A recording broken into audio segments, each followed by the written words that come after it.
Hey, this is Cameron, and welcome to the reaction log. Whoa. So, this is a video that I've been wanting to react to for a while, and it's one that you guys have actually mentioned in the comment section quite a bit. And it's one that really just makes me appreciate Rick Beato, because I feel like we dog on him a good bit, but I want to give him credit where credit is due. Hey, let's take a pilgrimage over to Rick Beato's Wikipedia and find out what he's actually about. Dude, Richard John Beato. Why don't we call him that? I mean, come on. Dude, born in 1962. Old. Am I right, everybody? Sorry. He's an American YouTuber, multi-instrumentalist, music producer, and educator. He studied jazz in university, I'm pretty sure. He's an audio engineer. He's recording bands. I'm pretty sure like some of his big band names are Shinedown and stuff like that. Does it say the bands he's produced? I want to find this. Beato was a member of a band called Billionaire. Hey, that came true, didn't it? Oh. Okay, they had two albums, Goodnight Sky, Ascension. That's not what Rick is known by. That's like saying that Sore Hands is known by his classical guitar playing. Am I right, everybody? Published the Beato book, of course. Come on, where are the bands he's produced? Oh, okay, so we found it. He definitely did Shinedown in 2008. Dude, that's freaking epic. I work out to Shinedown sometimes. Any other names that I recognize in here? Not really. Classy band name, guys. Very nice. No, I don't know any of these others, but definitely Shinedown for sure. So, my point with all that is that he doesn't really need to talk about what he's going to talk about in the subject of this video here today, because I feel like he doesn't have much investment in it. Like, he's not a classical musician. Like, I know that he plays piano and he plays guitar, and you guys, like, don't know what I'm saying, really. He doesn't identify himself as a classical musician. Like, whenever I introduce myself to anybody, if they ask me or not, I'm gonna say I'm a classical guitarist. I make that distinction.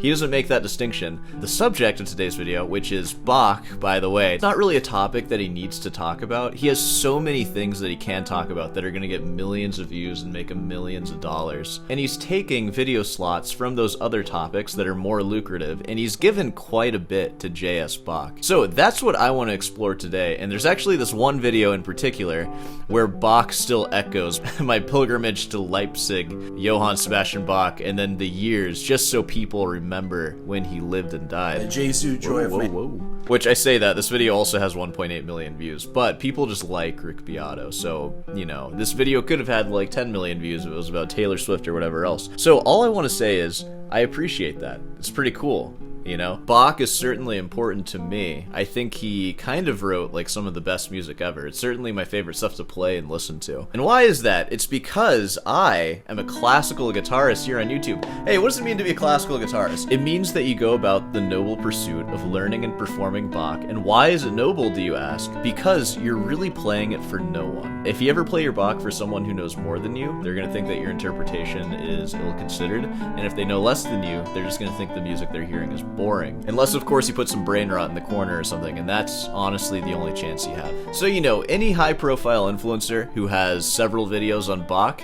that's pretty crazy, right? Hey, well, without further ado, let's go ahead and jump into this video and see what Bach can do for you. First thing I want to see, because I actually don't remember, because he's talked about Bach before. We've covered those videos. I want to see how he pronounces it. Is he going to be a loser douchebag and pronounce it Bach? Or is he going to be like me? Dude, let's listen to some Bach songs. Let's get it. Since the beginning of my channel, I've been wanting to make a video on Bach. Well, the first question's answered. Kind of in the studio after hours. It's dark in here today, huh? Just to match his energy, how about I do the same thing?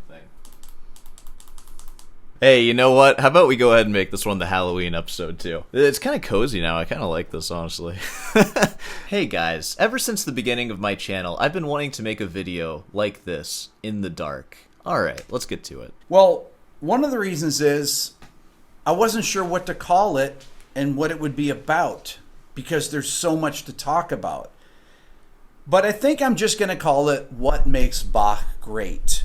And I don't mean that in a trite way. I mean, what makes his music still relevant over 300 years later? Why am I talking about it right now? That's the question that I'm trying to answer. Why are you talking about it when you can be talking about literally anything else? I mean, I'm glad you are. I don't know, there's something about the darkness that makes me want to be under the desk for some reason. Oh, it's already getting a little off the rails, huh? Okay, let's get back to it. To explore. But I'd like to begin with this. Johann Sebastian Bach. Yeah, it's nice to see you touching grass, though. That's good. During that time, he left a legacy that musicians and music historians will be delving into for centuries to come.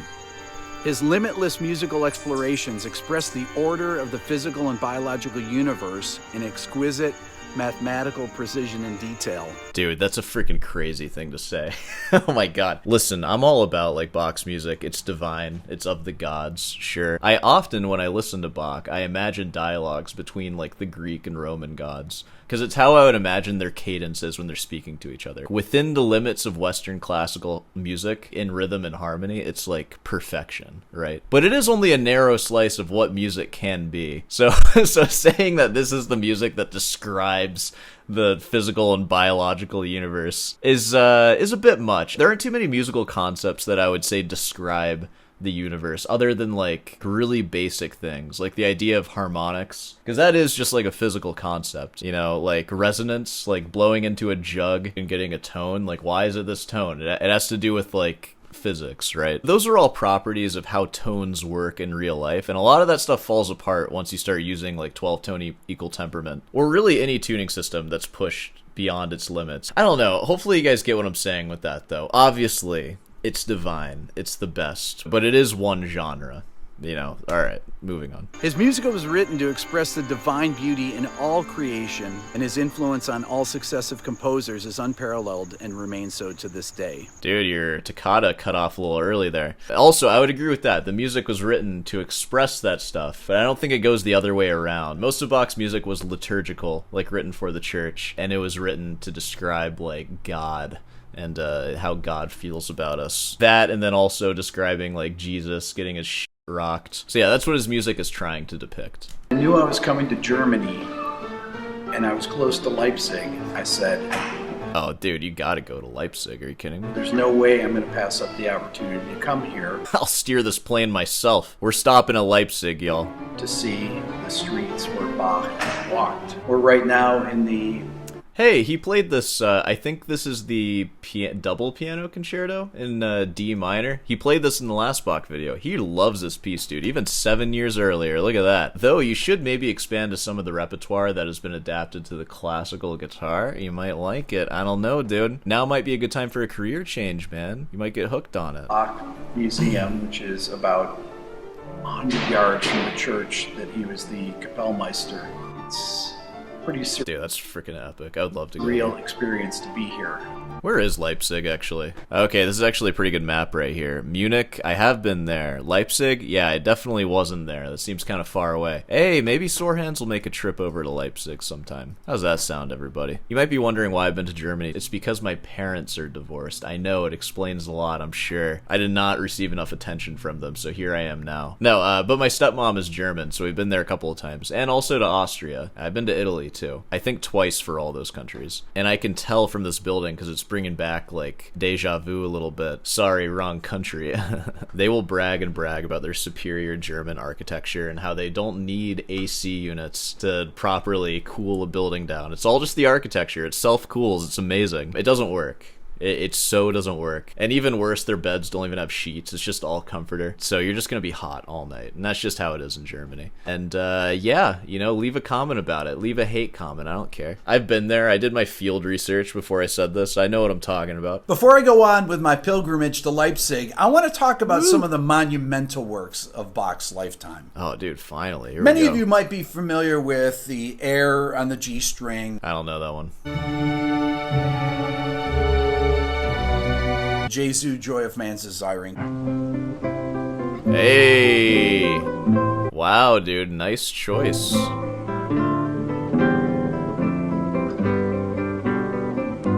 It's funny how that's like an easy Bach song to play to, and it looks freaking crazy when Christopher Parkening's playing it. Is there any easy piece on classical guitar? You can drop any piece you want, Lagrima, Spanish Romance, I don't care. Those pieces are still kind of hard. If you disagree with me, please post a video of you playing them with perfect precision and interpretation, and then I'll eat my words after that. But you won't, you know, unless you're already insanely good. Yeah, man. I'm talking about the... Wow, dude, let's actually notice Christopher Parkening's technique, too. That is a bent wrist. Interesting, dude. That's like a Targa bent wrist, dude. That's crazy. I thought we stopped doing that like 100 years ago. Whatever, man. To each their own. I'm talking about the monumental, the landmark. Yeah, dude. Not that freaking guitar crap. Piddle through some Bach on guitar. I'm talking about some symphonies right now. Wrote. There's about 8 of them or so that if you really want to know about Bach, you should really know these pieces or be familiar with them. There are the 2. Dude, sounds like he listens to more Bach than I do. I'm still working through the little tiny works. Books of the Well-Tempered Clavier. The first was written in 1722. We don't have much interest in that one, unless you transcribe it for guitar. Then all of a sudden I'm very interested. There are 24 preludes and fugues in that, as are the second book, which was written in 1742, 20 years. Dude, Bach wrote 24 preludes and fugues, and then he was like, another one. All right, sorry. Apart. Sorry, I'm trying to keep up with the times right now. Those are the memes that I'm stuck on at this moment. Please leave a comment of any memes you'd like to see in the next video. Thank you. Man, it must be nice when you can just flail your fingers around and have Bach happen. Look at the lack of precision needed to play a piano. It's ridiculous. Look at that. Oh my god, there's so much space. Do you even have to practice to do that, or can you just like... Ugh, so easy. 4 preludes and fugues. These are just the most brilliant works of counterpoint and harmony and melody. It's probably my favorite thing about music, to be honest. It's the counterpoint, which is a little unfortunate being a guitarist because admittedly it is a little limited. But like limited, or if you get really, really insanely good, it's not as limited anymore. But you know, again, compared to piano, where you can just kind of flail your fingers, it's a little limited. All right. And Mozart and Beethoven and Schoenberg and everyone's study. We're going to talk about some of them in just a moment. Then I think you'd have to say the Brandenburg Concertos. Woo! Man, the only thing that would make this sound better is if you reduced it to a solo guitar.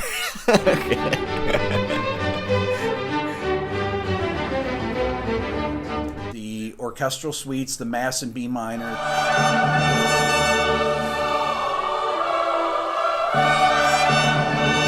That one sounded pretty crazy too. I think the only way you could make that better is if you reduce it down to a solo guitar. Honest Passion, the St. Matthew Passion, the 6 cello suites. Of course. So Rick's doing kind of a cool thing right here. He's giving us a crash course in some of Bach's greatest hits. I can imagine a lot of people who watch Rick Beato, they're probably like jazz nerds slash like producer nerds. And this is a pretty good resource for just getting your feet wet in Bach for the first time. A video like this, I bet, has led to a lot of people listening to Bach that maybe wouldn't have otherwise. So pretty sick, pretty cool.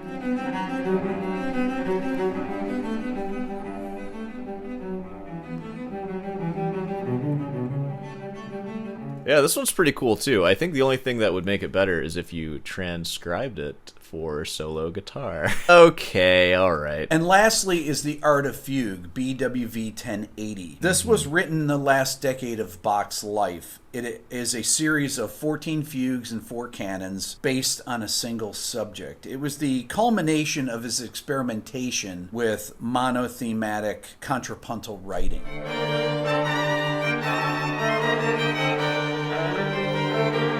Pretty cool. You know what would make this better? I'm just kidding. I'm sorry. Ones to be familiar with if you want to know and understand the greatness of Bach, why people still talk about him. Ooh, I heard a little K in that one. All right, he's kind of... I think he was putting on a show for us initially, and now he's getting a little more comfortable. Dude, you gotta listen to these Bach songs if you want to know Bach, all right? 300 years after his death. Some of these pieces are immense.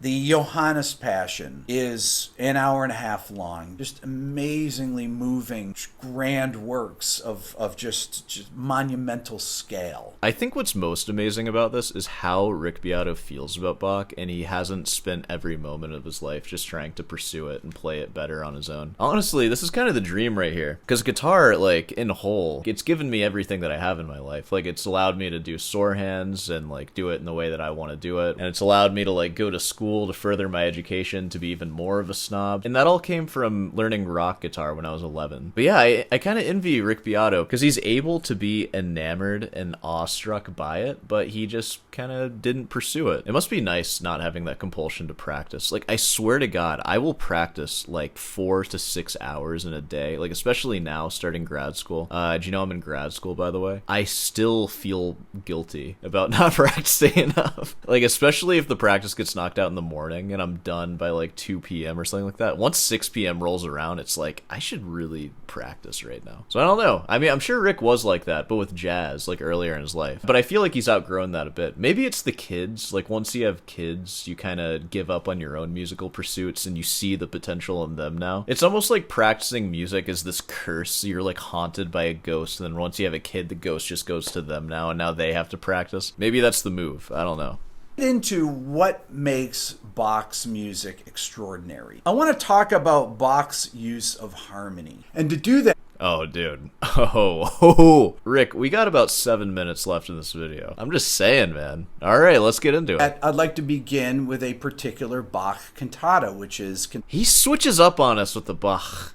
Cantata number 54, Widerstehe Ductus Sünde, which translates stand firm against sin, or just resist sin. Ooh, this is a spicy one. Chord is one of the most striking in all of Bach's harmonic arsenal. Crazy statement. All right, let's hear it. Unprecedented for the time. There's a great video of Glenn Gould discussing this exact thing that was actually in my original edit of this video that was taken down. Oh, that sucks. Oh, man. Dude, no wonder nobody cares about Bach. We're really striking people down for using their Bach discussions in our YouTube videos. Dude, ain't nobody ever reading this. Are you kidding me? What is this? Yo, there he is. God, imagine Bach handing that to you before rehearsal. Spilt my lunch on it, sorry.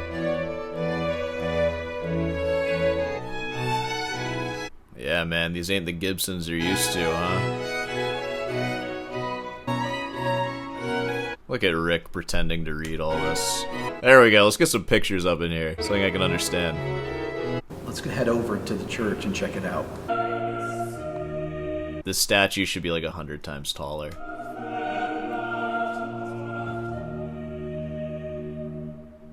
Let's check out the demographic of this crowd, huh? Alright, young person, old medium, old, medium. Actually young. Yeah. Oh, old. I'm just alright. Dude, heck yeah. He's about to shed a tear up there. I'd be crying too. A true Bach fan has to go to his grave and just shed a tear. Just a quick little tear for Bach, you know? Just to pay some respects. Thanks for writing all that, man. I really appreciate it. Is that Bach? Why'd they do that to him? What the heck? That's effed up, guys. I feel like this is getting a little close to idol worship here, or something, I don't know. I mean, this is his church.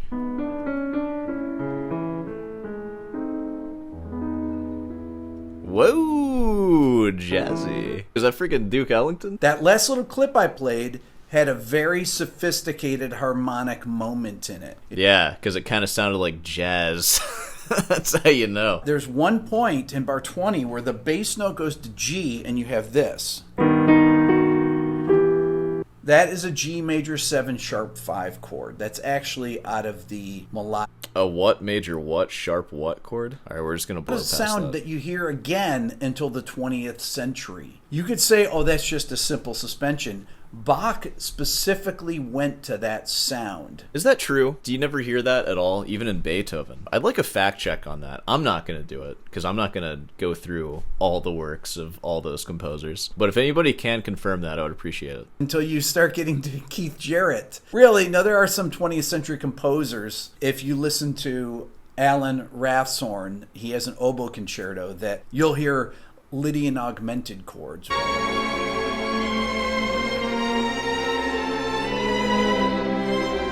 Perfect example. 1950. I don't know, kind of just sounds like a late romantic concerto to me. I feel like I've heard that before 1950. Again, I'm not being very thorough and like actually trying to understand what I just heard there, but I feel like I've heard that before in earlier stuff. I don't know, let's have him explain. The Alan Rothsorn oboe concerto. He goes in the strings right to this sound, C major 7 sharp 5, resolving down to C major, and then it goes down to this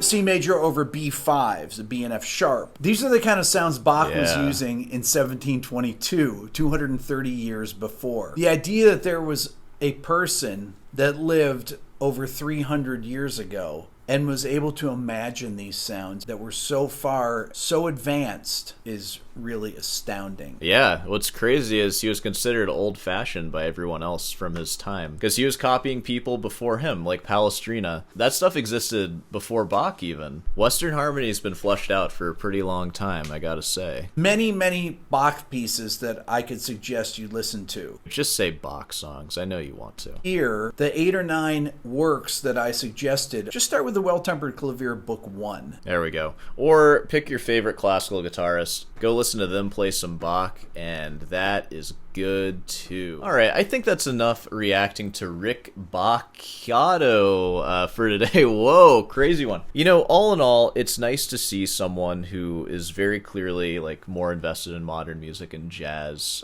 just kind of nerd about Bach. It really exposes people that might not have listened to Bach. He even gave us some pretty crazy homework. Listen to the entire Well-Tempered Clavier. Ugh, alright. When's that due by? But yeah, all in all, that was pretty fun, and I think we can go ahead and wrap this one up here. So, of course, if you made it this far, be sure to subscribe and leave a like. Hey, head on down over to Rutan's Delight. There's a sale right now. 15% off of everything for the month of October. Halloween's coming up. I wonder if anything's happening for that. And also, oh my god, depending on when this is coming out, I thought about this the other day because I know I started YouTube in October, but I'm pretty sure today, if it's October 18th, that should be the upload of this video. Sorry if it's later. I guess I had another video I wanted to upload. I'm pretty sure this is the 2-year anniversary of Sore Hands. So 2 years of Sore Hands, pretty crazy. Maybe go watch the first video and see how like weird and awkward it is. And, you know, not that this video isn't weird and awkward, I'm sure it is, but it's a more sophisticated weird and awkward, though. There's a little more vision now that I've been doing this for exactly 2 years, so pretty crazy. Is there anything else? There's Patreon, there's member section, I have my email in the description. That was for guitar lessons, but I'm not teaching any lessons right now, because I'm in grad school and I'm a full-time student and YouTuber. But I will be teaching again soon, so if you want to reach out just to like, just so I can see your name, I might not reply and all that. That doesn't mean that I think I'm better than you. I'm just, you know, I'm busy. Alright, I think that covers everything. So, I'll see you in the next one.